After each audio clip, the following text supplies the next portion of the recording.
আসসালামু আলাইকুম। আমি কামাল। আশা করি সবাই ভালো আছেন। তো আজকে ২৮শে মার্চ আমি ওসমান ক্রাবির কিট কালেকশন করেছি।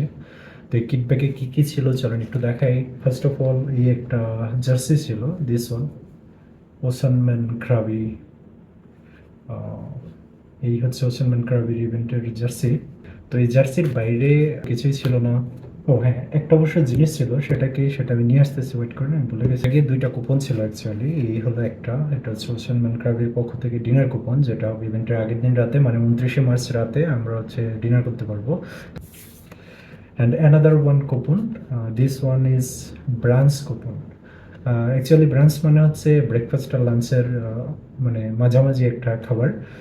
আমরা যেহেতু সকাল সকাল সুইমিং শুরু করবো, এটা ৩০শে মার্চে সকাল সকাল যেহেতু সুইমিং করবো, তো ব্রেকফাস্টের সুযোগটা হবে না। আবার সুইমিং শেষ করে ফিনিশিং প্রোগ্রামটা হবে হলো ১১টা থেকে ১২টায়, সো তখন লাঞ্চেরও টাইম হবে না। So this one for brunch, breakfast and lunch. দুইটাই হলো বারানা ক্রাবি হোটেলের পক্ষ থেকে, যারা হচ্ছে অফিসিয়াল স্পন্সর অফ ওসামান ক্রাবি ইভেন্ট, একটা 5 স্টার হোটেল। তো এই ২টা কুপন ছিল আর একটা জার্সি ছিল। সাথে আরেকটা ক্যাপ দিবে, তবে সেটা হচ্ছে ইভেন্টের দিন আমাদের যে সুইমার নাম্বার, মানে নর্মালি আমাদের যে বিব নাম্বার বলি সেটার মতো। তো ওই নাম্বার অনুযায়ী আমাদেরকে একটা ক্যাপ দেওয়া হবে ওসানম্যানের ট্যাগলাইন দিয়ে। তো সেটা পরেই আমাদেরকে সুইম করতে হবে। তো এই ছিল হলো আমাদের কিট ব্যাগ।